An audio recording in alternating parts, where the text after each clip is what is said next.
I can't imagine what it's like to be on these boats when the helicopters come down on the deck. Can you give us a sense just of what it's like to be the captain of one of these vessels when you see America coming in your rearview mirror? What do they do when they land on the boat? So first thing, if you're that captain and you actually see the U.S. Coast Guard coming from behind you, you then see AC-130 gunships flying over your head, along with something called an P-8 Poseidon, which is a sub-hunter. Yes, okay. These are all going around you and then the U.K. is also involved. So you're in a real busy space all of a sudden. Absolutely. And then all of a sudden now you are going to have a helicopter that's coming and you're having U.S. troops board your vessel to be able to take over. But they did it in a great way in terms of the title and authorities on how they actually did it. Okay. The Coast Guard being involved in this instead of U.S. Navy personnel boarding the boat allows it in terms of that law enforcement, the maritime law enforcement piece that's really going back into the sanction indictment for this. And that sort of ties to what we saw in Venezuela, right? When we hear the administration talk about executing a law enforcement action. Can you just talk to us about how critical that difference is when we're talking about actually going out, seizing what it means for the implications for our military? No, absolutely. So these were sanctioned vessels that dealt with black market oil, crude oil.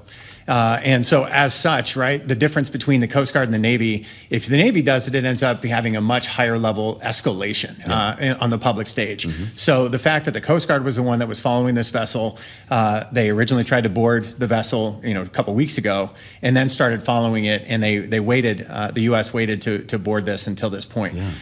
Becomes key because it's not an act of war at that point in time. You are looking at it more in terms of the law enforcement side. The blockade stays in put. The skipper that was boarded a couple weeks ago, as well as then today, you've got the Marinera as well as the Sophia.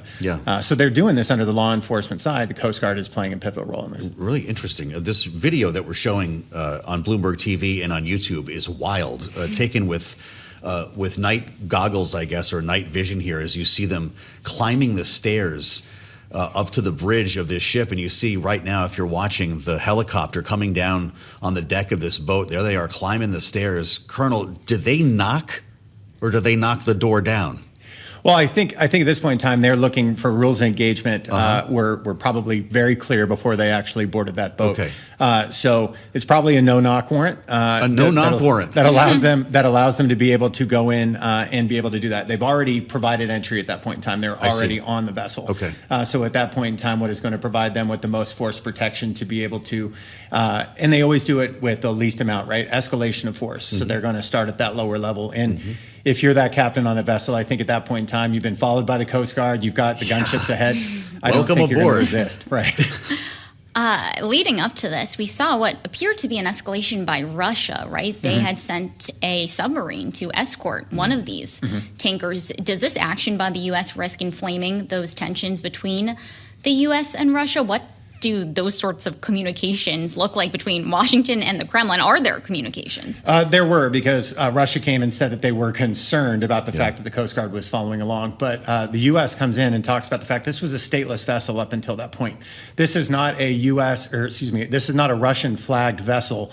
When they avoided when the Marinera, back then actually was called the Bella One. Yes. When the Bella One tried to get down to the blockade, when they turned around, they immediately started to paint a Russian flag on the side, and then they provided the registration paperwork to Russia. Now, Russia normally actually inspects and does formal pieces before they actually register a vessel and flag them underneath theirs. They did not do that in this case.